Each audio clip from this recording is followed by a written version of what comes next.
Please subscribe and don't forget to press the bell icon to get notified whenever we upload a new video.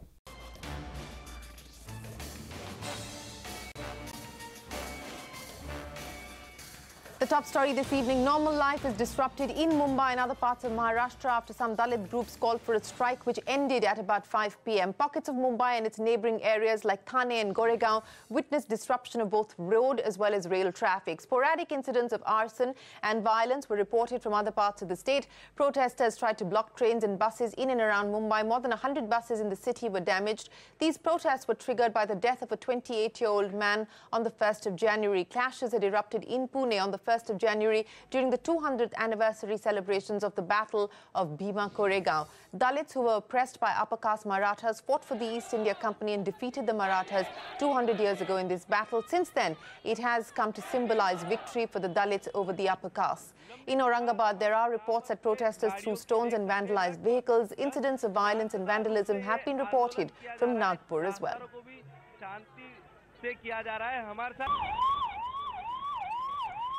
Utkarsh Chaturvedi joins us now from outside Lower Parel in Mumbai. Utkarsh, we understand that the city is now limping back to normalcy. Shireen, the public transport is back to normal. There is no traffic jams on the roads. The railways are again working the way it was. Even though the Ola and Ubers are fewer at this point of time, so people are relying heavily on either Kali Pili or the buses at this point of time.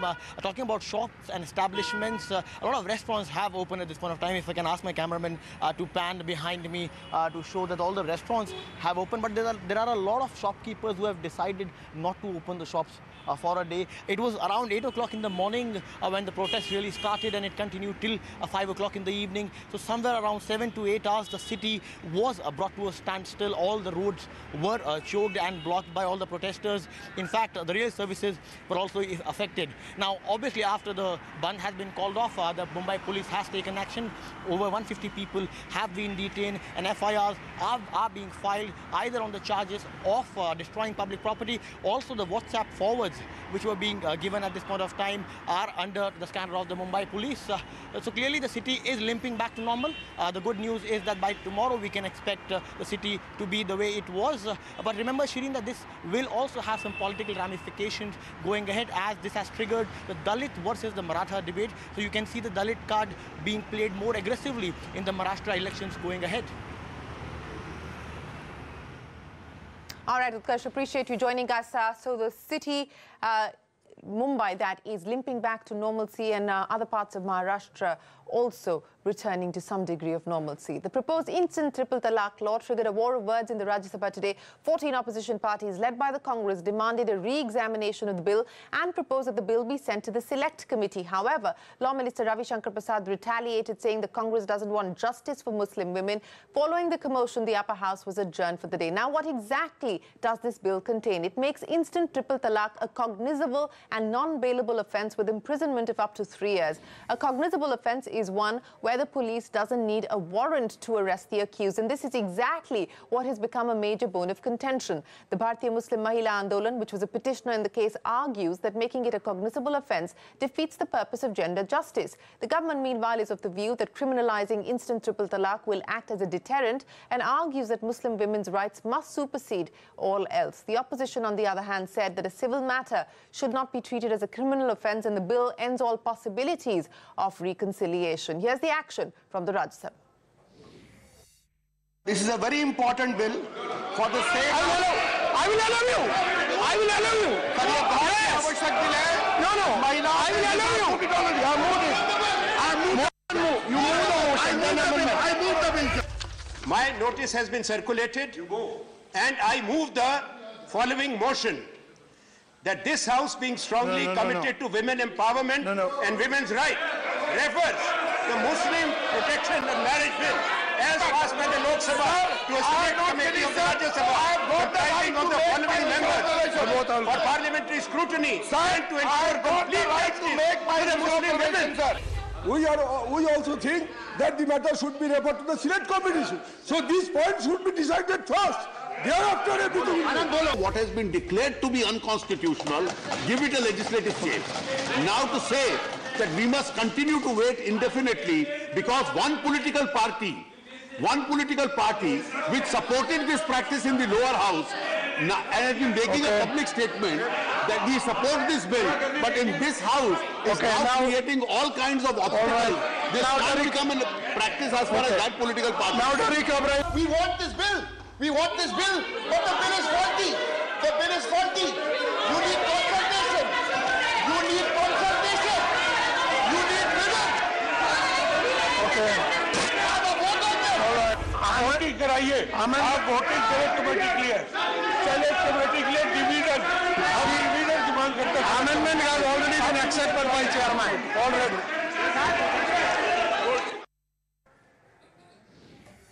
Well, that is the heated debate in Parliament. Sticking to news from the upper house, the Aam Aadmi Party has nominated Sanjay Singh, Sushil Gupta and ND Gupta as its nominees for the Rajya Sabha. The decision was taken at a meeting attended to by 56 lawmakers from the party and was approved by the Political Affairs Committee. Elections to the seats from Delhi will be held on 16 December, but AAP is expected to sail through since it enjoys a large majority. Soon after the announcement, disgruntled AAP leader Kumar Vishwas attacked Delhi's Chief Minister Arvind Kejriwal.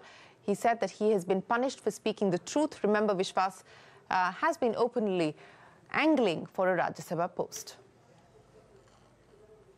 हमारे नेता और मेरे मित्र अरविंद भाई के कई निर्णय, चाहे वो सर्जिकल स्ट्राइक के हों, चाहे आंतरिक भ्रष्टाचार से आंख फेरना हो, चाहे पंजाब में अतिवादियों के प्रति सॉफ्ट रहना हो, चाहे टिकट वितरणों में जो गड़बड़ियां मिली, पारदर्शिता मिली, उसकी शिकायत हो, कार्यकर्ता की उपेक्षा हो, चाहे सैनिक का विषय हो, चाहे जेएनयू का विषय हो, मैंने जो सच बोला आज उसका पुरस्कार दंड स्वरूप मुझे दिया गया, जिसके लिए मैं स्वयं का आभार व्यक्त करता हूं। और मैं ये मानता हूं कि ये नैतिक रूप से एक कवि की, एक मित्र की, एक सच्चे आंदोलनकारी और क्रांतिकारी की जीत है। Well, that's Kumar Vishwas there, not getting an AAP ticket for the Rajya Sabha. Coming up next, our budget corner. I wish the finance minister walks the talk in terms of reducing the corporate tax to 25% to every SSC.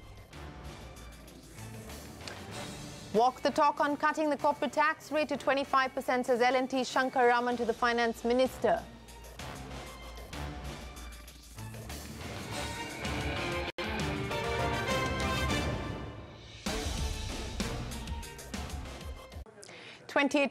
Days to go for the union budget. The wish list is only getting longer. We learned that the Rural Development Ministry has sought an allocation of 60,000 crore rupees for the Rural Employment Scheme, popularly called MG Narega or Manrega. This is 12,000 crore rupees more than the budget estimate for this financial year. Anshu joins us now with the details.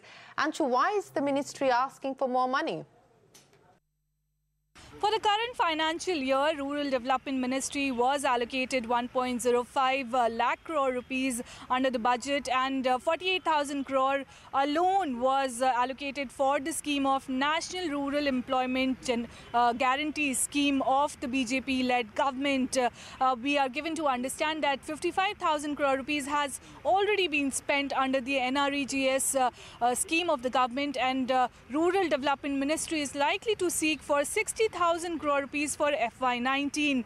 Some of the new initiatives that the government has taken under the NREGS scheme are geo-tagging of the projects which are constructed under the NREGS scheme, Aadhaar seeding, as well as direct benefit transfer and online payment of wages to the workers. Remember, about 11 crore workers are active under the NREGS scheme of the government, and considering that many states are going to go for elections and we are staring at general election in 2019, this will be crucial for social development in the rural India. Back to you.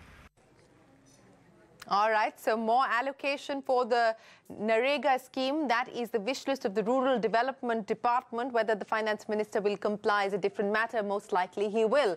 Staying with wish list for the budget, I wish the finance minister walks the talk and cuts the corporate tax rate to 25%. That is the main budget expectation from L&T's Group CFO Shankar Raman. Remember, in his 2015 budget speech, the FM had announced the plan to bring down corporate tax rate to 25% over 4 years. However, in budget 2017, there was no change in the tax structure for large corporates. Now, with the US planning drastic cuts to corporate tax, India Inc. clamoring for the same. I wish the finance minister walks the talk in terms of reducing the corporate tax to 25% to every SSC. if not for the tax rate coming down to 25%, I would expect them at least to look at MAT, because today the rate of MAT is so very close to the rate of effective tax that most of us pay that it ceases to be the benefit that it once was thought to be. And secondly, I think if infrastructure is the way to go forward, I think some of the benefits that are there for investments in infrastructure sector needs to be restored. For example, contractors who build the infrastructure assets are not given the benefit of 80IA, which a developer gets today under the tax regime. Now, these are important tweaks that the finance minister can make. Walk the talk, cut the corporate tax rate. That's the L&T view. Government departments will get electric vehicles in the next 10 days or so. That's the word in from Saurabh Kumar, who heads the nodal agency for electric vehicle procurement, EESL. In an exclusive interview, he also said that 3 global car makers are interested in being part of the EV procurement process in India, and that the government is looking to launch bids for 2,000 charging points across India shortly. Let me mention that there was no deadline of 30th November. As per the tender that was won by Tatas and also then agreed by Mahindras, the delivery was to start on 15th of November and was to end on 31st of December. Both the car manufacturers have been able to put that schedule in place. Yes, the only thing was that the charging infrastructure we wanted to lay out in government offices, it took slightly longer than what we anticipated, but now we are almost done with the first 120 odd charging stations in Delhi and around, which can simultaneously charge more than 300 vehicles. And that process will be completed by the end of this week. And in the next week or 10 days, we should start providing these vehicles to various government departments who have already ordered them. So it's a couple of weeks delay, that's about it. Well, that's EESL saying that they hope that the charging stations will be in place shortly, and within the next fortnight or so, deliveries of electric vehicles to ministries will proceed. The Indian Defence Ministry has cancelled the deal to buy Spike anti-tank guided missiles from the Israeli state-owned defence contractor Rafael. Remember, the deal had been worth about $500 million and was illustrated as a sign of strengthening ties between Israel and India. The Kalyani Group had in fact formed a joint venture with Rafael Advanced Defence Systems for this particular deal. So this is not to be confused with the Rafael aircraft deal, which is with France. This is a missile deal with Israel. The Union Cabinet today approved the construction of Asia's longest bi-directional Zojila Pass tunnel at an estimated cost of 6,089 crore rupees. The tunnel will reduce the travel time between Srinagar and Leh to about 15 minutes from the current 3.5 hours.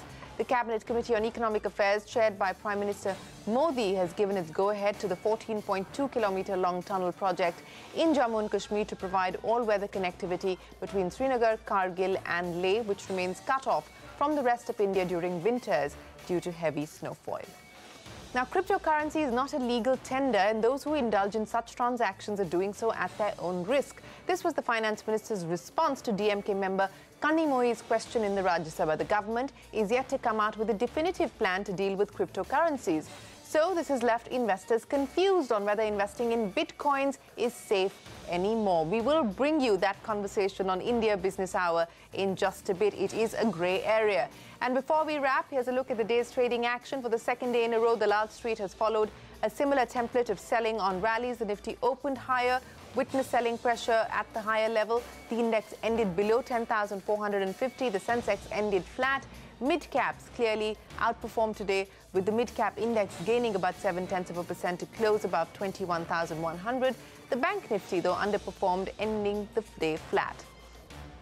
Onto the rupee, it closed lower against the dollar today. This ahead of the Federal Reserve's December policy meeting later today. The Indian rupee closed at 63.53 against the dollar. So that was the situation for the rupee. With that, it's time for us to wrap up this edition of What's Hot. Thanks for watching Markets Today Talk Back. We'll take the market action forward. We'll see you again in 30 minutes on India Business Hour.